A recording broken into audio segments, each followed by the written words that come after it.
मराठा आरक्षण आंदोलनावेळी हैदराबाद आणि सातारा गॅजेटची चर्चा झाली। मात्र आता कोल्हापुरातील सकल मराठा समाजातील प्रतिनिधींनी कोल्हापूर गॅजेट समोर आणलं आहे।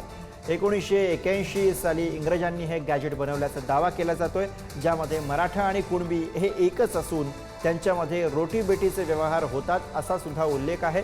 त्यामुळे कोल्हापुरातील मराठा हे कुणबीच आहेत यावर शिक्कामोर्तब होत असल्याचं मराठा समाजाचं म्हणणं आहे। त्यामुळे आता हैदराबाद साताऱ्यानंतर कोल्हापूर गॅजेटची सुद्धा अंमलबजावणी करण्याची मागणी कोल्हापुरातनं होती।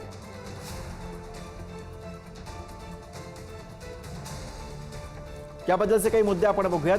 1881 साली इंग्रजांकडून कोल्हापूर गॅजेटची निर्मिती झाली।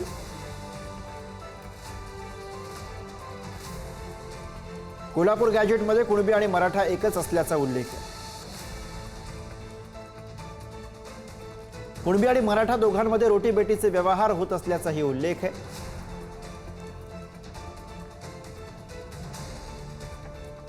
– 1881 साली कोल्हापूर जिल्ह्याची लोकसंख्या ही 8 लाख इतकी होती।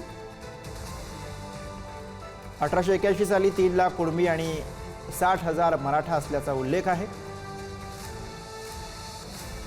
जसं ओबीसीना इतर जातींना यामध्ये आरक्षण दिलं गेलं, त्याचप्रमाणे कुणबींनाही कुठल्याही प्रकारे त्याची चौकशी न करता थेट कुणबीतून त्यांना कुणबी म्हणजे ओबीसी मधून आरक्षण देणं या गॅजेटवरून क्रमप्राप्त होतं आणि ते झालं पाहिजे। यासाठी उद्या जी मंत्रिमंडळात बैठक आहे, या बैठकीमध्ये माननीय मुख्यमंत्री, 2 उपमुख्यमंत्री आणि उपसमितीच्या अध्यक्ष यांना आम्ही उद्या पत्राद्वारे हे गॅजेटचा विचार व्हावा अशी मागणी करणार आहोत।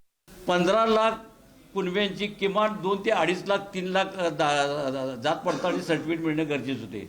आमच्या माहितीप्रमाणे जात पडताळणीचे जे प्रमाणपत्र आहे ते फक्त 6,750 जणांना मिळालेलं आहे। 15 लाख कुणबी असून जर आम्हाला सर्टिफिकेट मिळत असतील तर आमचे कुणबी गेले किती।